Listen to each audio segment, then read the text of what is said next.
Do not be afraid, and remember, you're never alone. For every problem you face is just a challenge waiting to be overcome. And if you look around and remain present, there are so many tools and aids that will guide you. Now, they may not be obvious at first, and you have to be open to finding the solution. But remain present, remain focused. The light illuminates the way. Even in the darkest forest, in the most challenging of times, remain focused on your next step. The next step is the only step that will be lit up. For the path through the darkest maze is always followed one step at a time. And in fact, the optimal path is one step at a time. The path that we plan, the path that I plan, will not always come to fruition. In fact, that's a blessing.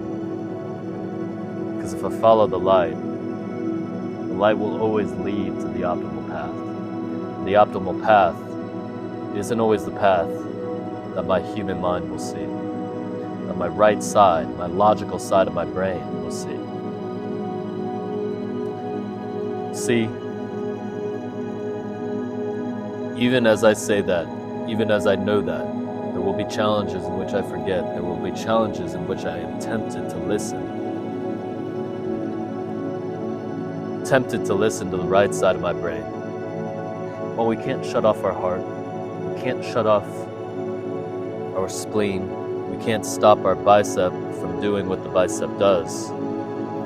Likewise, we can't stop the right side of our brain from trying to protect us. But what we can do is we can direct this energy towards the solution. We can put it to work for us. We can allow our creative side to work with the right side of our brain. We can use our left and our right hemispheres together. Together we can solve any problem. We must use our powers. We must remain present. For in the present we can create.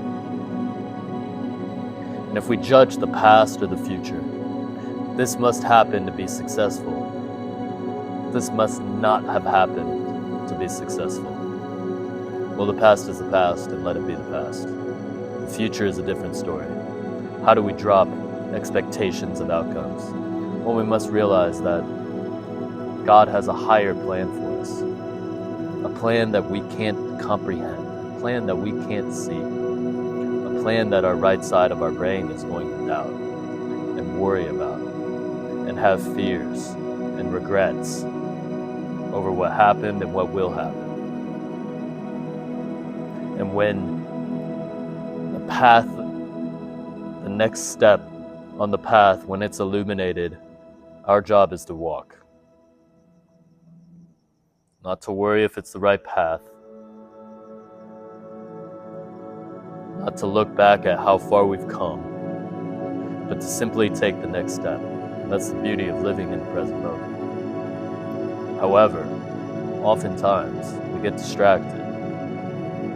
We question. We worry. It's no fault of our own. The right side of our brain is just doing its job after all. Now, can we tune that out? Can we direct it? Can we use it? Can we make it our friend? Just like our bicep, it can do many things for us. And if we train it, it can do even more. And if we let it go, if we underappreciate it, it goes to waste as well. So we must have directed focus and conscious intention. So the next logical question is, how do we raise our focus? We remain present. We breathe deeply and calmly. We get out of fight or flight. We hydrate ourselves. We respect our body.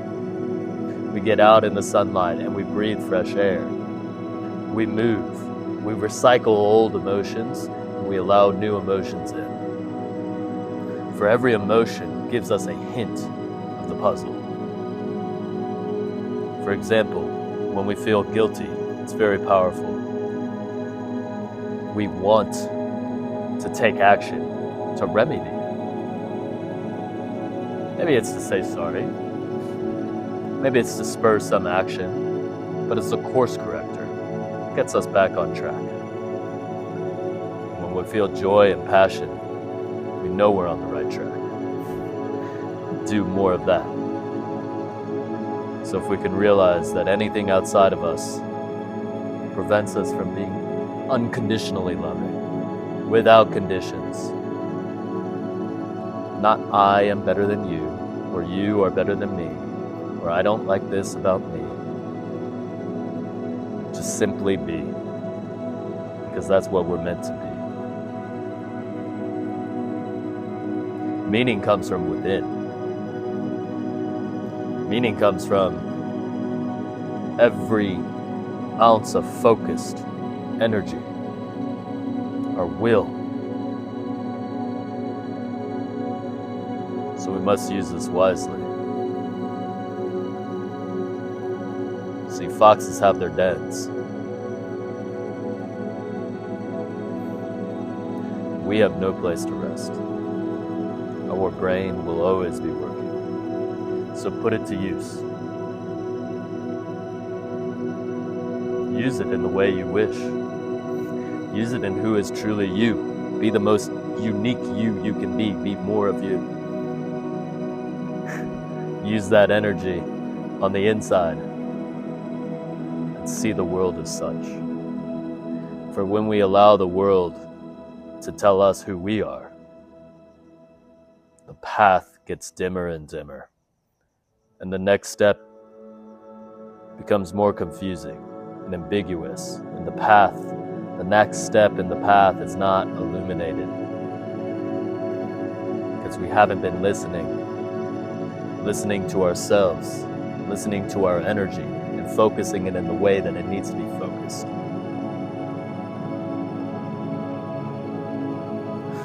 You see, all the paths become very simple when we look at it in this high-level context. Whether it's troubles in relationships, health, wealth, those seem to be the big three for most of us. But it could be any. Many of us, we add in these lenses of emotions, these emotions that we don't get rid of and we don't act upon. Many of us feel unworthy to receive, unworthy to give, and we self-sabotage ourselves. We get close to a success within our grasp, and we let it go. We do an action. We get sick. We get injured. We get sick in the mind. We get injured in the mind. So just be. Relax, do not worry. For all our job is to take the next step, to listen to ourselves, and not get confused. So back to how we increase our focus. Breathing deeply, fresh water, exercise, fresh food. Keep in mind, food is very important. Anytime we take something material and put it inside of us, it has the ability to energize us. But it also has the ability to block some of our energy. So it's very important. Are we using it to give back to the world, or are we using it to take from the world? And we know anytime there is an action, there's an equal and opposite reaction. When we take from the world takes from us. When we give to the world gives to us. So how can we give? For example, if there is a food that tastes really good, we are taking pleasure from the food. So what must happen in return? There is some amount of pleasure that is now taken from us. Whether it's a weaker body, whether it's one or two doubts that now spring up. See, all of these things block our energy. They block our ability to focus. All of it becomes energy. And the more that we can channel our energy and use it for good, we can change the world. So it's our job to stay focused. It's our job to give back to the world. Because in a way, when we love ourselves, when we love our neighbors, and we remain focused on giving back, becoming like the Creator, becoming like God, this giving energy, the world gives back to us. See, when we give, we're also giving to ourselves, because we're in spirit. We're not actually our bodies. So in a way, you can only give. We can confuse ourselves that we're taking from the world. And in many aspects, that's what disconnects us. Anytime we react to the world, we become reactive. We are waiting on some situation or some outer circumstance to determine our mood. And if we do that, again, well, if you want to be more loving, you have to give the love first. So if you're waiting on some situation and now feel the love, it won't come. You'll be left waiting. You're not listening to the next step. And in fact, you're judging yourself. And it's a form of self-punishment. It's just disconnecting us from our own self-love. Because when we use this energy in a focused way, when we do not forget who we are, when we are always conscious, breathing deeply, fueling our bodies with what they need to be fueled, sleeping, working through emotions instead of reacting to the emotions, all of the problems start to follow the same solution.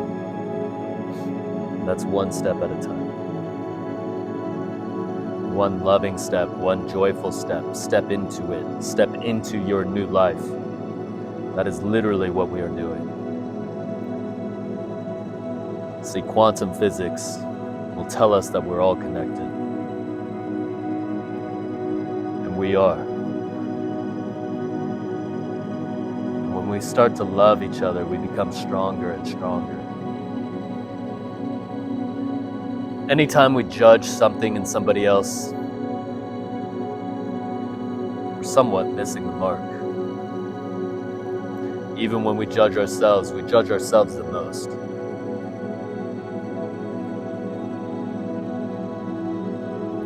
Because if we've created that, we're only seeing a reflection of ourselves. So, and in fact, when we see something that maybe we don't prefer, we should be thankful. Because now this is an opportunity in which we can change it if we remain present. Because we can't change from the past. We can't change from the future. We can only change from the present. So breathe deeply. Fill yourself with water. Exercise your body. Stay conscious of the thoughts of your right hemisphere, your logical side. Stay conscious of the thoughts of your left side of your brain, your creative side. Work in harmony. Listen to your heart. And take care of your gut. Take care of each organ. Understand each organ's need. Your lungs want to breathe deeply. Your heart wants to pump. The right side of your brain wants to think and worry, doubt. The left side of your brain wants to express itself, wants to create, wants to give back. So let's use every part of our body, every part of our mind. And let's come together and make this world a better place. choice.